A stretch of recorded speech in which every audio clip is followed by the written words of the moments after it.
मी doctor Surekha Waghmare, obstetrician, gynaecologist आणि infertility specialist from Mumbai. आज आपण अत्यंत महत्त्वाच्या विषयाबद्दल बोलणार आहोत.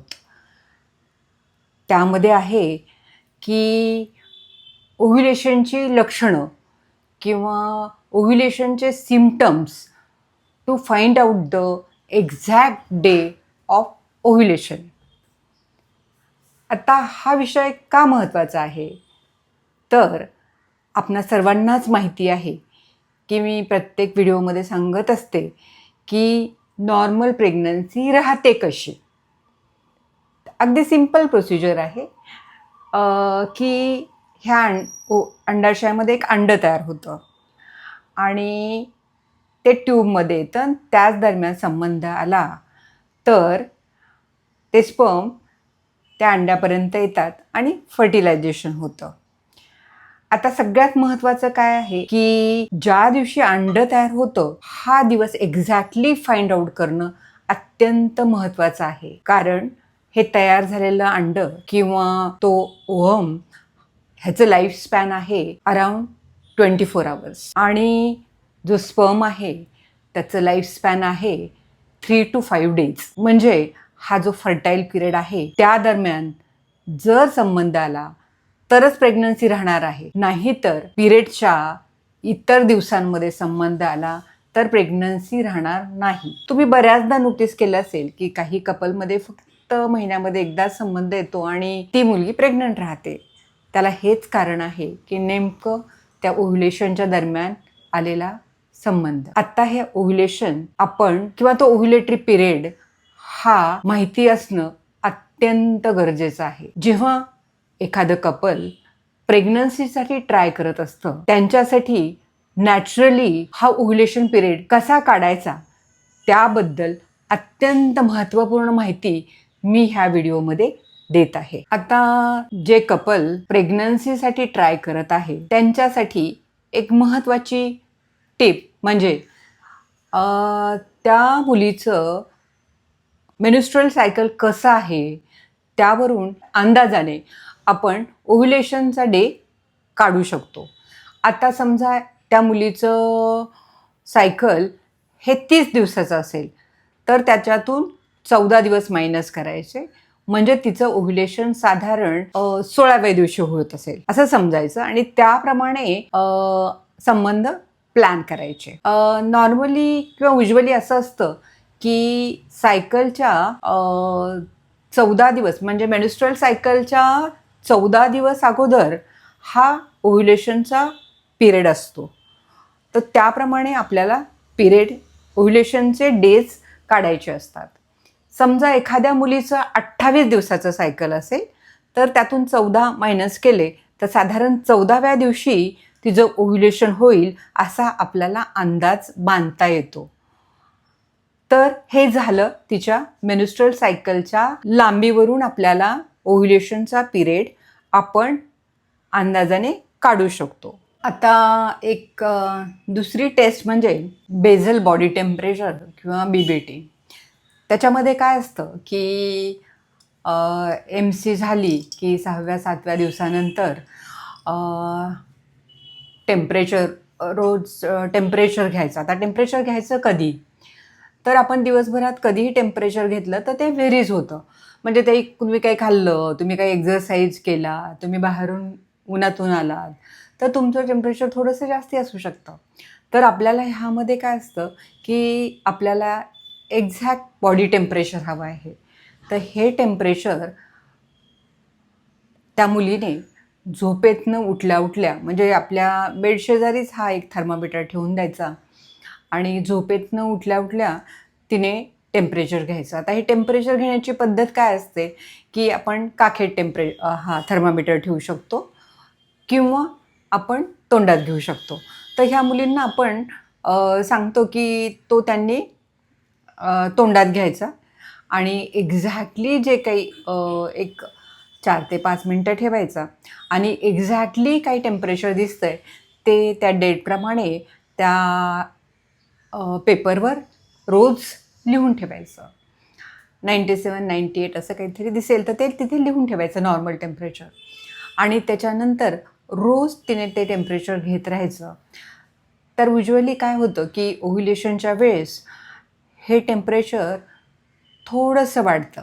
थोडंसं म्हणजे काय की खूप ताप वगैरे नसतो तो, फक्त 0.3 to 0.5 डिग्री सेंटीग्रेड एवढं ते टेम्परेचर वाढतं आणि मग ते थ्रूआउट ते वाढलेलं टेम्परेचर राहतं.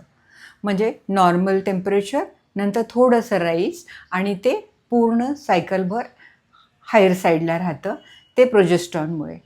आणि असं आहे की ज्या दरम्यान टेम्परेचर वाढतं त्या दरम्यान किंवा त्या पिरियडमध्ये साधारण अंदाजाने ओव्ह्युलेशन झालं असं आपण समजू शकतो आणि त्याप्रमाणे आपण संबंध ठेवू शकतो. म्हणजे प्रेग्नन्सीचे चान्सेस वाढू शकतात. हे झालं बेझल बॉडी टेम्परेचरबद्दल. तिसरी गोष्ट म्हणजे सर्वायकल म्युकस किंवा पिशवीच्या तोंडातून जो स्रव येतो, सर्व्हिसमधनं जे सिक्रिशन्स येतात त्यांना आम्ही सर्वायकल म्युकस असं म्हणतो. तर हा सर्वायकल म्युकस ओव्ह्युलेशनच्या दरम्यान हा एक वॉटरी झालेला असतो आणि थिन, वॉटरी आणि कोपियस म्हणजे असं भरपूर अमाऊंटचा झालेला असतो. आपण त्याला रॉ एगचं जे व्हाईट एग असतं ना तसं दिसतं ते. आणि म्हणजे कधी कधी त्यांची पॅन्टी पण ओली होते, इतकं ते सिक्रिशन्स वाढलेले असतात.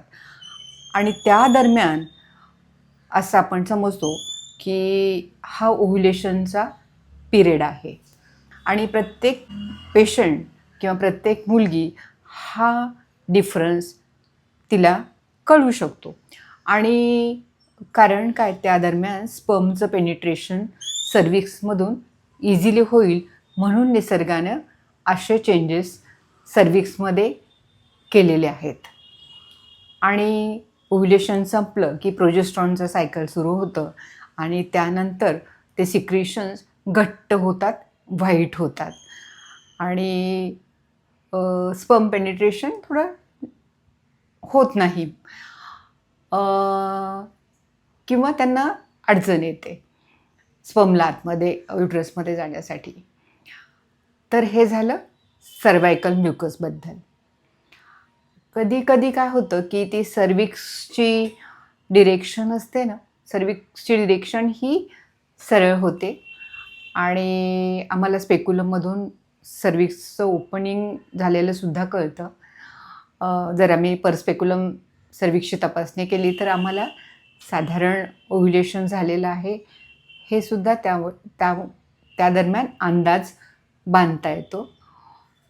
परंतु ही टेस्ट पेशंटने नाही करायची किंवा सर्व्हिक्सचं डिरेक्शन पण पेशंटने नाही बघायचं, कारण त्यामुळे कदाचित सर्व्हिक्सला इंजुरी होऊ शकते. तर ह्या गोष्टी त्यांनी टाळायच्या आहेत. आणि सर्वायकल म्युकस हा एकदम बाहेर आलेलाच असतो सर्व्हिक्सच्या किंवा बाहेरच्या बाजूला. त्याच्यावरून आपल्याला त्याचं कन्सिस्टन्सी कळते आणि अंदाज बांधता येतो की ओव्ह्युलेशनचा पिरियड हा आता चालू आहे आणि त्याप्रमाणे रिलेशन ठेवले तर प्रेग्नन्सी राहण्याचे चान्सेस वाढतात.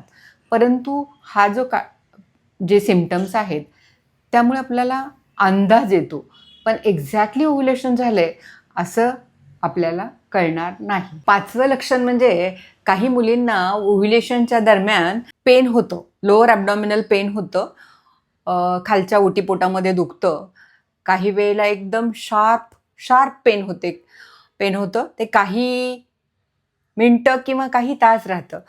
काही ओव्ह्युलेशन झालं की ओव्ह्युलेशनचं जे फ्लूड असतं, फॉलिक्युलर फ्लूड, ते आपल्या ॲब्डॉमिनल कॅव्हिटीमध्ये येतं, पेल्विसमध्ये येतं आणि त्याच्यामुळे त्यांना ते पेन होतं.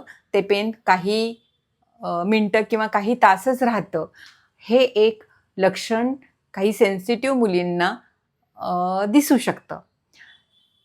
6वं लक्षण म्हणजे काही मुलींना त्या दरम्यान PV स्पॉटिंग होतं किंवा थोडंसं ब्लिडिंग होतं.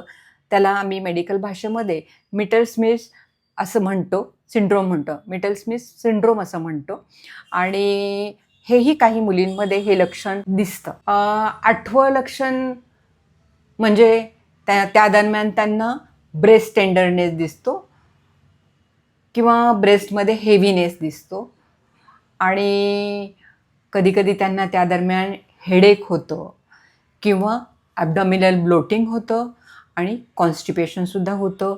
आणि ही सर्व लक्षणं आपण शांतपणे ऑब्झर्व केली तर ओव्ह्युलेशनचा पिरियड आपल्याला घरच्या घरी काढता येऊ शकतो आणि त्याप्रमाणे रिलेशन ठेवून आपण लवकरात लवकर प्रेग्नन्सी होण्याचे चान्सेस वाढवू शकतो. दुसरी एक टेस्ट म्हणजे ओव्ह्युलेशन किट. हे आपल्या सर्वांना माहितीच असेल. तर आपण ओव्ह्युलेशनच्या दरम्यान ते ओव्ह्युलेशन किट असते आणि त्याच्यामध्ये 2-3 ड्रॉप युरिनचे सकाळचे उठल्यावर टाकले तर जर समजा 2 लाईन दिसतील तर साधारण आपल्याला कळतं की आता ओव्ह्युलेशन झालेलं आहे किंवा ओव्ह्युलेशन होणार आहे. तर ह्या किट बाजारामध्ये मिळत आहेत, परंतु त्याचा एकच डिसॲडव्हान्टेज म्हणजे की ते फक्त एलेसर झालेलं आपल्याला सांगतात, परंतु ओव्ह्युलेशन झालेलं त्या किटमध्ये आपल्याला कळत नाही. परंतु साधारण अंदाज बांधण्यासाठी आपण ओव्ह्युलेशन किटचा सुद्धा उपयोग करू शकता. आता एक्झॅक्ट दिवस आपल्याला जर ओव्ह्युलेशनचा काढायचा असेल आणि आपल्याला टाईम वेस्ट नाही करायचा, तर अशा वेळेस आपण गायनाकॉलॉजिस्टकडे जाऊन आम्ही फॉलिक्युलर स्टडी करतो. आणि ह्या फॉलिक्युलर स्टडीचा एक चांगला व्हिडिओ मी माझ्या यूट्यूब चॅनलवर टाकलेला आहे. त्यामध्ये वाढणारं फॉलिकल आपल्याला ग्रॅज्युअली बघता येतं आणि ते साधारण 18, 19, 20 झाल्यानंतर ते फुटलेलंसुद्धा आपल्याला सोनोग्राफीमध्ये दिसतं आणि त्यामुळे आम्ही एक्झॅक्टली तो ओव्ह्युलेशनचा दिवस पेशंटला काढून देऊ शकतो. काही पेशंटमध्ये ओव्ह्युलेशन होत नाही, अशा पेशंटला आपण योग्य प्रकारे ट्रीटमेंट देऊन ते अंड तयार करू शकतो.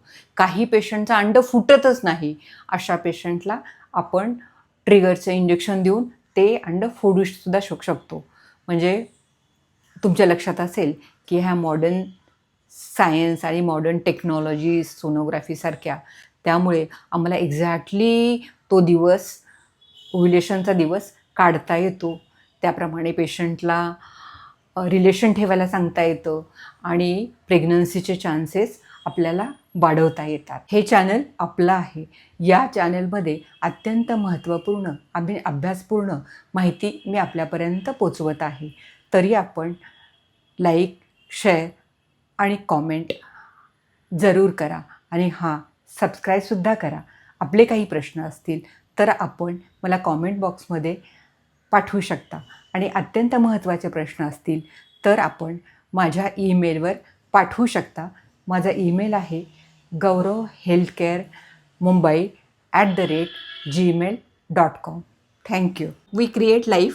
We give healthy, intelligent children to the families to make all families happy families. हे आमचं ब्रीदवाक्य आहे.